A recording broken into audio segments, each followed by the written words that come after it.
आदरणीय बंधु बांधवों, मेरी प्यारी माताओं और बहनों, आपका लक्ष्मी ज्ञान चैनल में स्वागत है। जय श्री हरि। ये मेरा पहला वीडियो है जो विष्णु पुराण पर आधारित है। विष्णु पुराण का पहला अंश, पहला अध्याय। जय श्री हरि। नारायण नमस्कृत्य नरचैव नरोत्तमं देवी सरस्वती व्यास ततो जय मुदीरयेत्। पहला अध्याय, ग्रंथ का उपोद्घात। श्री सूत जी बोले, मैत्रेय जी ने नित्य कर्मों से निवृत्त हुए मुनिवर पाराशर जी को प्रणाम कर एवं उनके चरण छूकर पूछा, हे गुरुदेव, मैंने आप ही से संपूर्ण वेद, वेदांग और सकल धर्मशास्त्रों का क्रमश अध्ययन किया है। हे मुनिश्रेष्ठ, आपकी कृपा से मेरे विपक्षी भी मेरे लिए यह नहीं कर सकेंगे कि मैंने संपूर्ण शास्त्रों के अभ्यास से परिश्रम नहीं किया। हे धर्मज्ञ, हे महाभाग, अब मैं आपके मुखारविंद से यह सुनना चाहता हूँ कि यह जगत किस प्रकार उत्पन्न हुआ और आगे भी दूसरे कल्प के आरंभ में कैसे होगा, तथा हे ब्राह्मण, इस संसार का उपादान कारण क्या है, यह संपूर्ण चराचर किससे उत्पन्न हुआ है, यह पहले किसमें लीन था और आगे किसमें लीन हो जाएगा।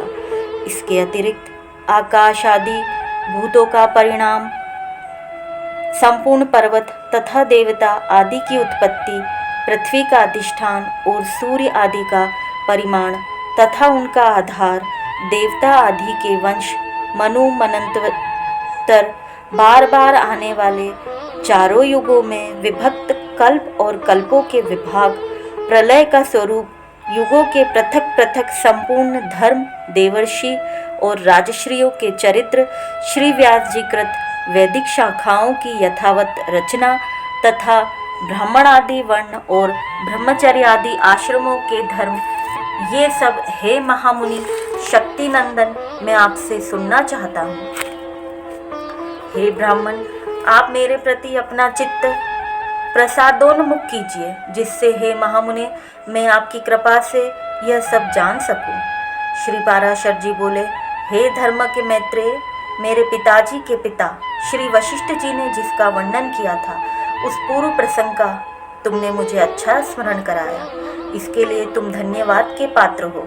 हे मैत्रेय, जब मैंने सुना कि पिताजी को विश्वामित्र की प्रेरणा से राक्षस ने खा लिया है तो मुझको बड़ा भारी क्रोध हुआ। तब राक्षसों का ध्वंस करने के लिए मैंने यज्ञ करना आरंभ किया। उस यज्ञ में सैकड़ों राक्षस जलकर भस्म हो गए। इस प्रकार उन राक्षसों को सर्वदा नष्ट होते देख मेरे महाभाग पितामह वशिष्ठ जी मुझसे बोले, हे वत्स, अत्यंत क्रोध करना ठीक नहीं, अब इसे शांत करो। राक्षसों का कुछ भी अपराध नहीं, तुम्हारे पिता के लिए तो ऐसा ही होना था। क्रोध तो मूर्खों को ही हुआ करता है, विचारवानों को भला कैसे हो सकता है भैया। भला कौन किसी को मारता है, पुरुष स्वयं ही अपने किए का फल भोगता है। हे विप्रवर, यह क्रोध तो मनुष्य के अत्यंत कष्ट से संचित यश और तप का भी प्रबल नाशक है। हे तात, इस लोक और परलोक दोनों को बिगाड़ने वाले इस क्रोध का महर्षिगण सर्वदा त्याग करते हैं, इसलिए तू इसके वशीभूत मत हो। अब इन बेचारे निरपराध राक्षसों को दग्ध करने से कोई लाभ नहीं। अपने इस यज्ञ को समाप्त करो। साधुओं का धन तो सदा क्षमा ही है। महात्मा दादाजी के इस प्रकार समझाने पर उनकी बातों के गौरव का विचार करके मैंने वह यज्ञ समाप्त कर दिया। इससे मुनिश्रेष्ठ भगवान वशिष्ठ जी बहुत प्रसन्न हुए। उसी समय ब्रह्मा जी के पुत्र पुलस्त्य जी वहाँ आए। हे मैत्रेय, पितामह वशिष्ठ जी ने उन्हें अर्घ्य दिया। तब वे महर्षि पुलह के ज्येष्ठ भ्राता महाभाग पुलस्त्य जी आसन ग्रहण करके मुझसे बोले। पुलस्त्य जी बोले, तुमने चित्त में बड़ा वैर भाव रहने पर भी अपने बड़े बूढ़ों वशिष्ठ जी के कहने से क्षमा स्वीकार की है, इसलिए तुम संपूर्ण शास्त्रों के ज्ञाता होगे। हे महाभाग, अत्यंत क्रोधित होने पर भी तुमने मेरी संतान का सर्वदा मूलोच्छेद नहीं किया, अतः मैं तुम्हें एक और उत्तम वर देता हूँ। हे वत्स, तुम पुराण संहिता के वक्ता होगे और देवताओं के यथार्थ स्वरूप को जानोगे तथा मेरे प्रसाद से तुम्हारी निर्मल बुद्धि प्रवृत्ति और निवृत्ति भोग और मोक्ष की उत्पन्न करने वाले कर्मों में निसंदेह हो जाएगी।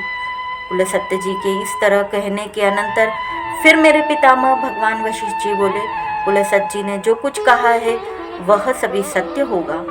हे मैत्रेय, इस प्रकार पूर्व काल में बुद्धिमान वशिष्ठ जी और पुलसत्य जी ने जो कुछ कहा था वह सब तुम्हारे प्रश्न से मुझे स्मरण हो आया है। अतः हे मैत्रेय, तुम्हारे पूछने से मैं उस संपूर्ण पुराण संहिता को तुम्हें सुनाता हूँ। तुम उसे भली प्रकार ध्यान देकर सुनो। यह जगत विष्णु से उत्पन्न हुआ है, उन्हीं में स्थित है, वे ही इसकी स्थिति और लय के कर्ता है तथा यह जगत भी वे ही हैं। इस प्रकार श्री विष्णु पुराण के पहले अंश में पहला अध्याय समाप्त हुआ। जय श्री हरि।